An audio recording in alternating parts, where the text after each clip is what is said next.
You are listening to the Overcome Pornography for Good podcast, developing personal spiritual authority.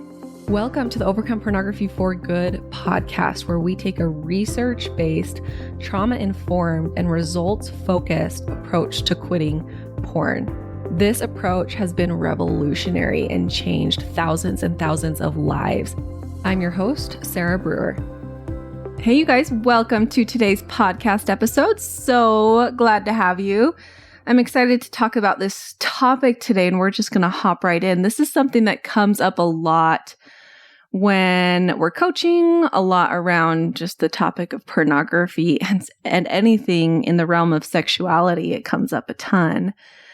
What we see a lot, which I completely understand and is a normal thing to do, is people will come to me wondering about their specific religion and their specific religion's doctrine or their specific church's opinion on everything. If it's right, if it's wrong. Well, this is what I'm feeling. This is what I'm believing. This is what it's working for me. But is it okay? What does my church think about this? This could be everything in the realms of what type of sex is okay to have with my spouse. Is it okay to masturbate? Anything along these lines. Even is it okay for me to not use an addiction model when I'm trying to quit porn, which, we don't teach, which doesn't work. And some churches, they have really clear stances on specific things. Others won't. What you'll find is that your leaders in your church, whoever, whatever congregation that you're attending, they're all going to have different sorts of opinions, and you just don't always know what you're going to get.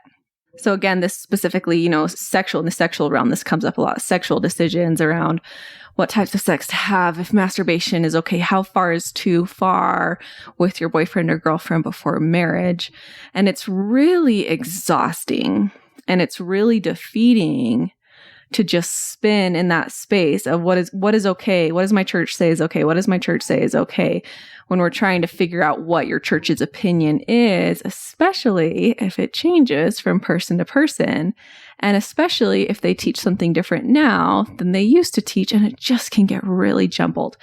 And so this is why this topic is so empowering, so important, and hard to practice. And not many of us have been taught this or been encouraged to practice this. And so this is, we're going to talk about this idea of developing your personal spiritual authority.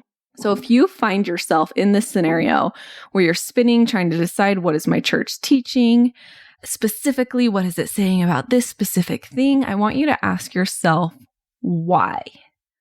Why do I want to know what my church teaches about this, or my church's specific stance on this? What you'll find, right, is the main concern or worry here isn't is my church okay with this, but is God okay with this? Am I okay with God? Is my decision around this okay with God? What does God think of this? Am I enough? Am I being pure enough? Am I being clean enough? Am I worthy enough?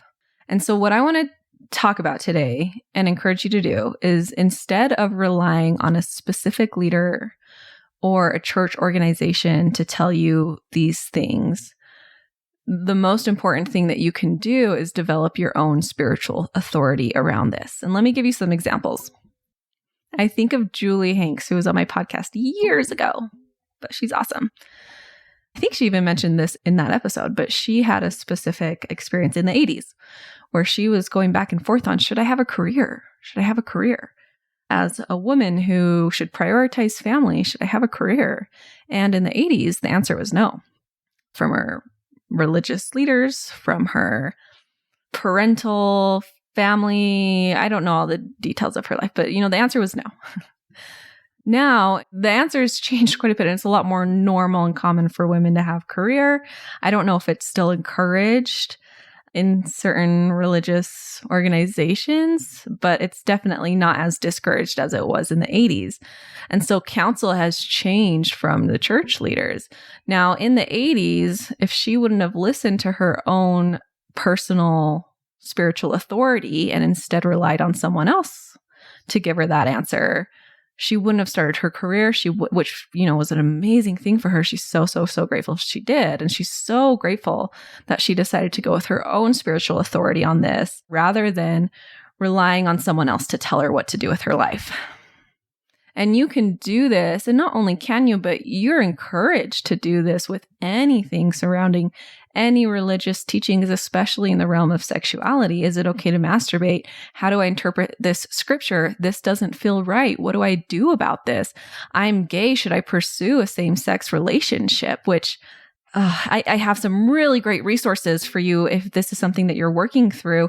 I've got that great episode with TJ Thomas, he's bisexual and an amazing resource for those of you. I've got a lot of resources for support if this is something you're working through. We are a very LGBTQ plus friendly organization. If you don't know that already, you should. If you haven't listened to my episodes, you hope that we make that very clear. Like, that can be such a painful, difficult process to go through to try to figure out what to do with your life. And we've got some resources for you that can help you if you want that document. I've made for a couple of people. Just email us, support@sarahbrewer.com. I'll send you over that document. It has podcasts, it has accounts, it has local support, the people who I was creating it for up in Provo, Utah. So there's a lot of support up there that I know specifically for that. Anyways, there's a bunch of different things in that document. If you want that, you can just message us. The key here is you're trying to develop this own personal spiritual authority is to move out of black and white thinking. And this can be hard to do spiritually if that's what you've been used to, and maybe if that's what you've been taught, and if that's how you've approached spirituality up until this point, where this is always wrong and this is always right, and things are very black and white.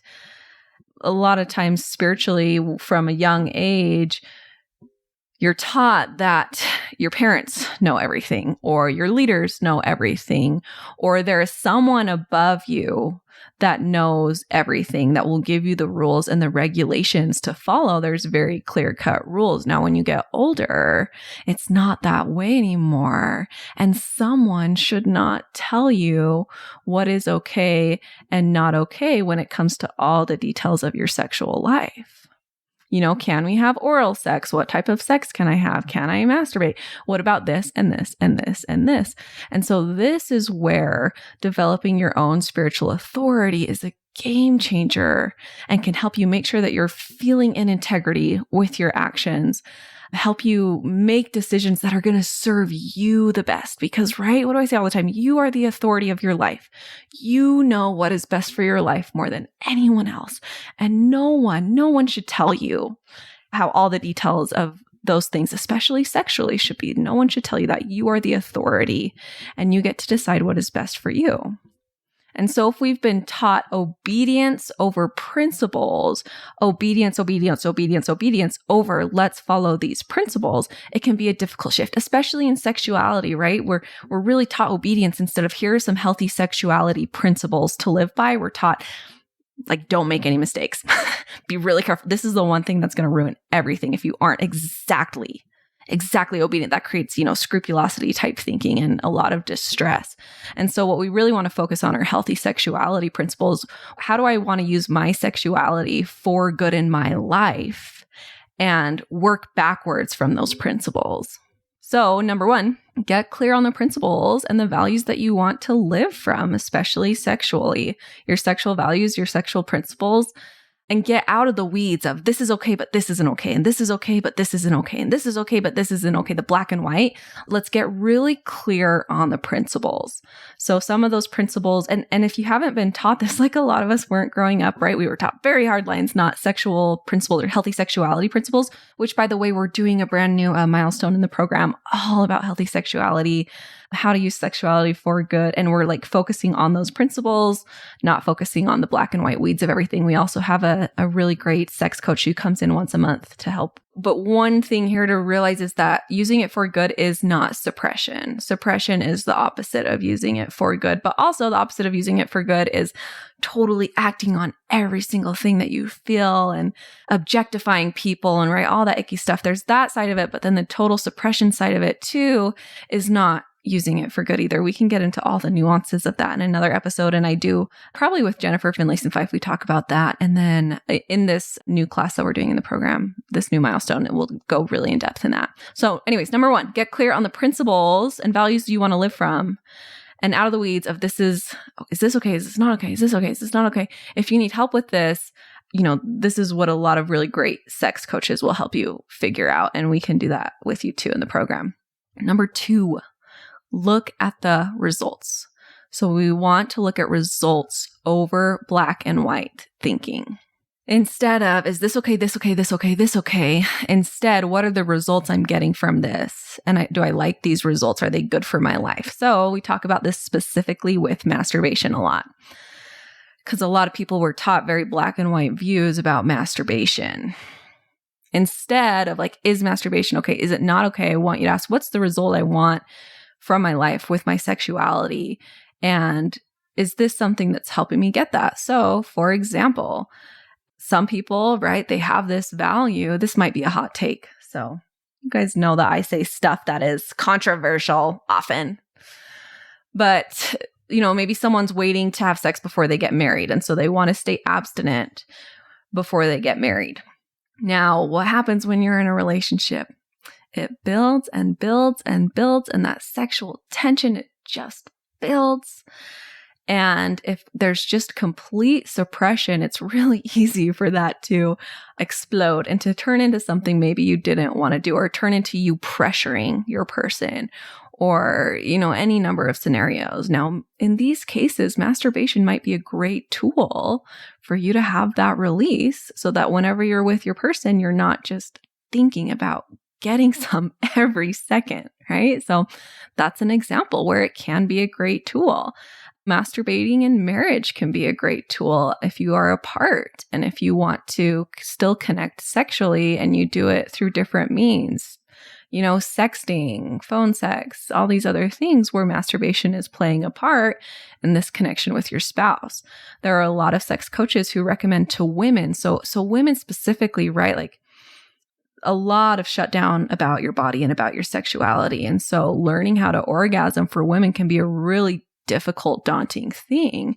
And so masturbation here can be a really beautiful tool for women who are learning how to experience pleasure, how to masturbate so that they can then take that with their partners and experience that with their partners. That can be such a blessing for so many women. And also look at the results of maybe being really black and white about this. So sometimes, what my mind goes to is that really terrible case in the 90s. Was it in the 90s or in the 80s? Of that boy who so into purity culture and very taught very, very black and white things like sexual sin is next to murder. Masturbation is sexual sin. There was a phrase going around at the time. It's it just, it makes me sick, honestly, better dead clean than alive dirty. And for a young boy to take that really seriously, he ended up committing suicide over masturbation. And so that's, of course, a very, very extreme case. But we do have to look at the results that come from being really, really stringent about things like this. They're very negative, harmful results that come from seeing this in such a stark way. So, again, looking at these results, what are the results of this in my life, and are they okay? Are we, if we're going back to masturbation, right? Are we using masturbation to disconnect from our spouse, to punish them somehow, right? That might not align with your sexual values and your sexual principles.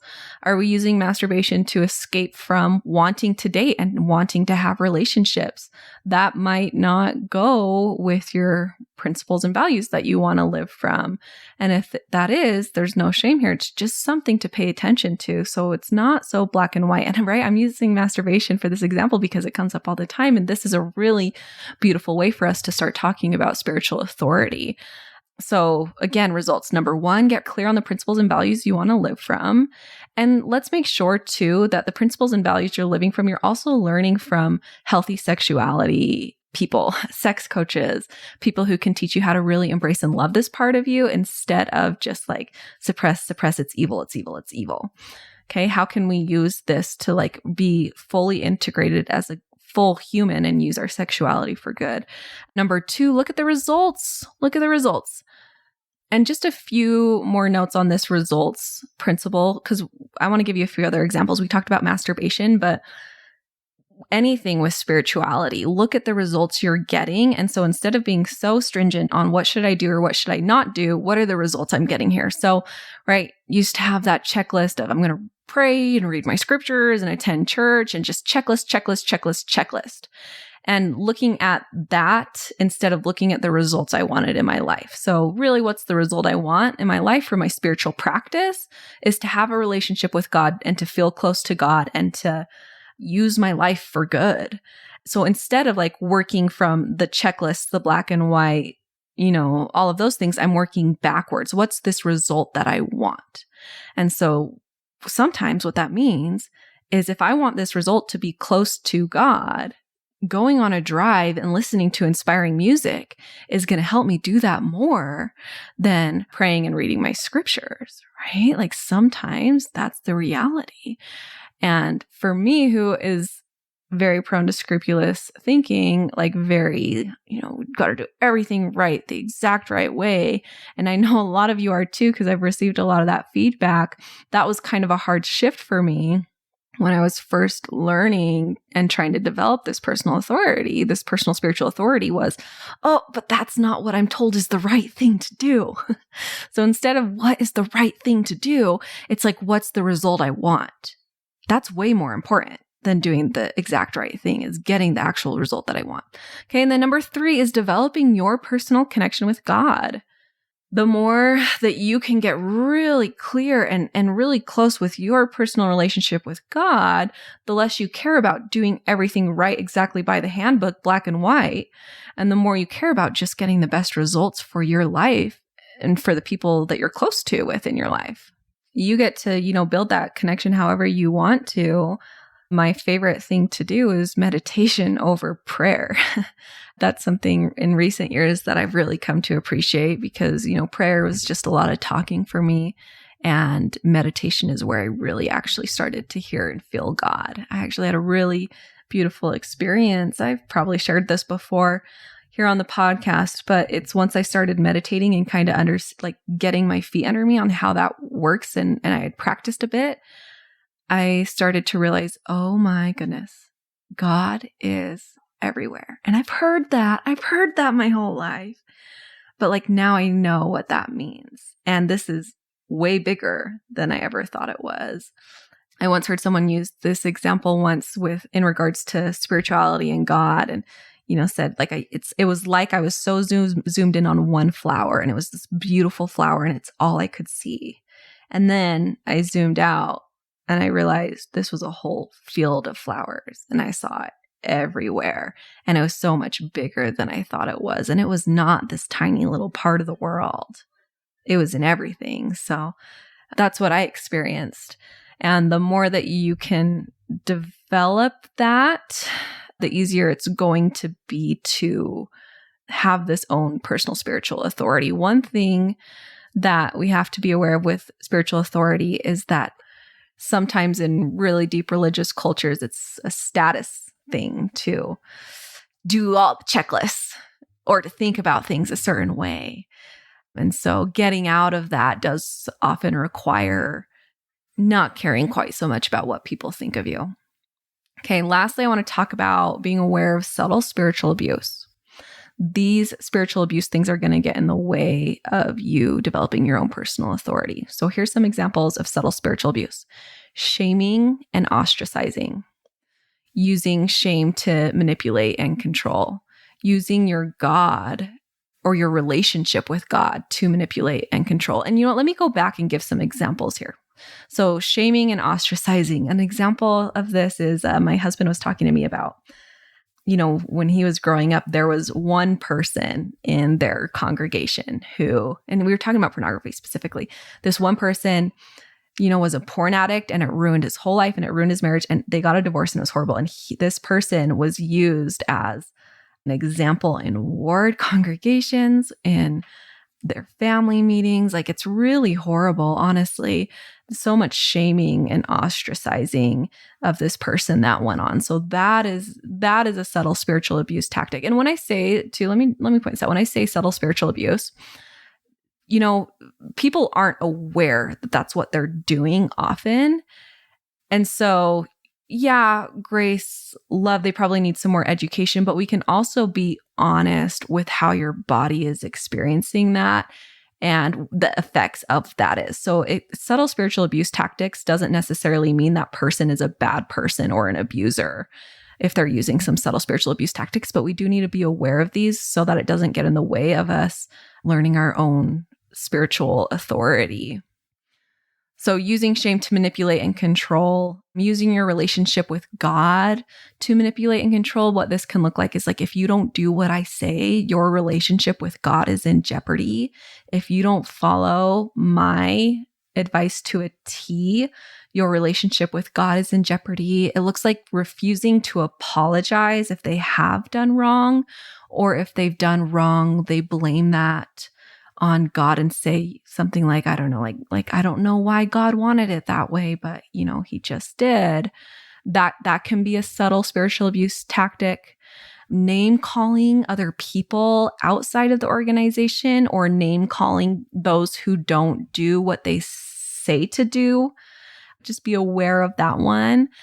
Subtle spiritual abuse tactics can look like censorship. So anything that I don't say or that isn't a part of our organization isn't from God. And so you have to be very wary of anything that doesn't come from me or that doesn't come from these specific leaders. You can't trust anything that doesn't come from us specifically. Some censorship, we've got to be kind of aware of that. And then, this idea, you'll never be happy if you leave me, or you'll never be happy if you don't do exactly what I say. That's a big subtle spiritual abuse tactic that we just kind of have to be aware of, right? And if you're curious, you're like, oh, like this doesn't feel right. Think about it in terms of a relationship with a person. So if you're in a relationship with another individual and they were saying this to you, does that feel right? Does that feel like a healthy relationship? Or does this feel like subtle, like manipulation or subtle abuse going on?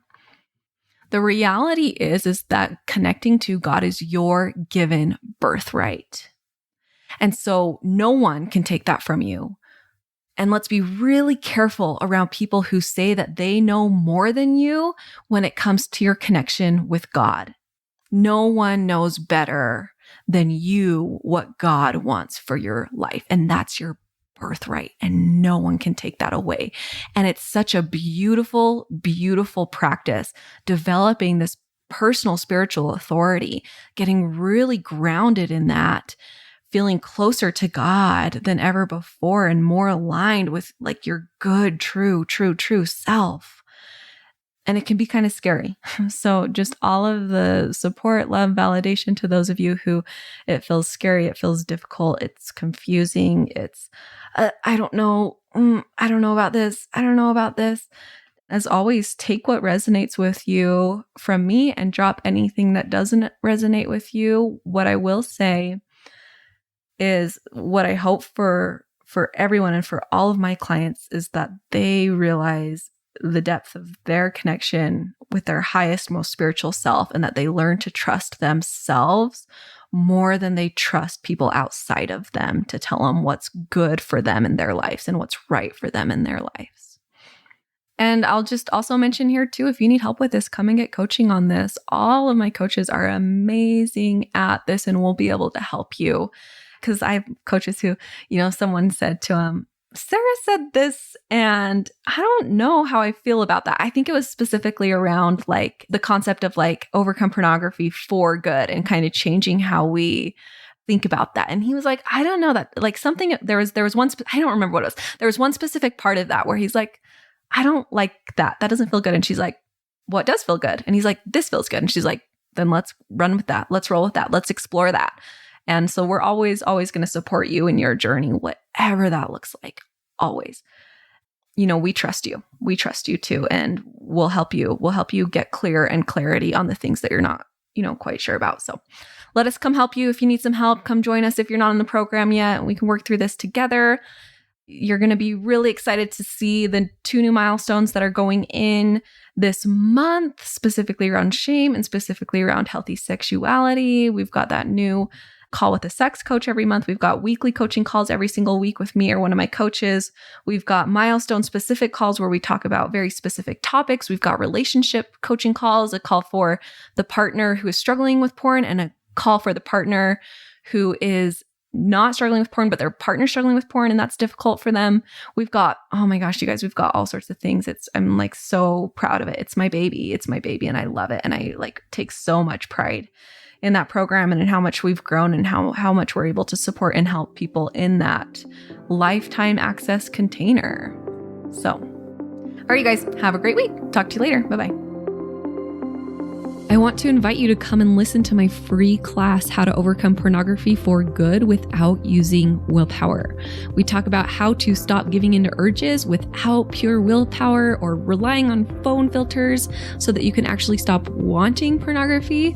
We talk about how to stop giving up after a few weeks or months. And spoiler alert, the answer isn't have more willpower. And then lastly, we talk about how to make a life without porn easily sustainable and permanent. If you're trying to quit porn, this class is a game changer. So you can go and sign up at sarahbrewer.com/masterclass and it is totally free.